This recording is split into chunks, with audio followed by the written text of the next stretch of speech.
Hey, so I think days like yesterday's Let's Talk Day are really it's important for mental health awareness, but it's also important to show people that it's a bit of a wake-up call that I think that this is a lot more prevalent than everybody thinks, and to see people talk about it is great. Um, I like to talk about it because I've always been one who doesn't seem like they ever have any issues. I've always been the strong one, the one who has who's always up early, who's always training, who's always dieting, who's always in shape, blah, blah, blah. I really think that the social media, what's going on right now with all these Instagram influencers or whatever they're called, I think that this is going to end up leading to a greater good, because I think what we're seeing here is a lot of unrealistic expectations coming from a lot of people who, quite frankly, don't know what they're talking about, and their intentions are great, but the average person who is just trying to take care of their families, hold down a job, keep themselves in reasonable shape, they're not going to be able to do all these things. They're not going to be able to run to 2 to 3 workout classes a day and follow these restrictive plans where they're having God knows what and blending this and juicing that. I just really think that from my experience and from having done this and restricting myself and getting myself down to the shape that I had shown in my previous post this morning,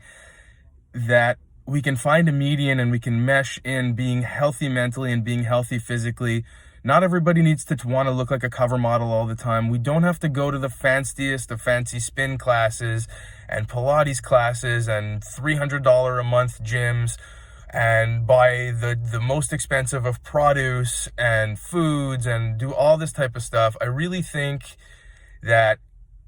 from my experience, I can help a lot of people and teach you guys from my screw ups, from my fuck ups, and from the way that I've rebuilt my mentality on how we can eat, how we can train, and how we can have a life and be happy doing all of these things. No, we're not going to look like a cover model all the times, but we're also not going to feel like a piece of shit when we have some cake at a kid's birthday party, or when we have a hamburger and some french fries once a week, and not have to run to the gym the next morning and binge cardio it off, or feel like you screwed up your whole life. It's really unreasonable. We can stay healthy by eating great and training great 80% of the time, but we're also allowed to have a life. And it's really not going to affect anything long term. So I think that's the message. I think really that we've been blessed by seeing so many people sharing their stories and so many people talking about the issues that they've had and the shortcomings that they've had in their lives. And I think we can band together as a group and really help each other with whatever our issues may be, because whatever the basis is, it usually comes down to some sort of a mental inability to cope with whatever it is that you're trying to do. So if I can be of assistance to anybody, please feel free to message me. I'm available to chat, to talk, and to help in any way that I can. And I'll keep on putting out as much content as I can to share what I've been through and share where I'm going and who's coming with me, because there's plenty of room on the train. It's time for everybody to start being positive and loving themselves a little bit more every single day, and stop caring what other people think of you and stop trying to be what other people are, because it's not realistic. That's it.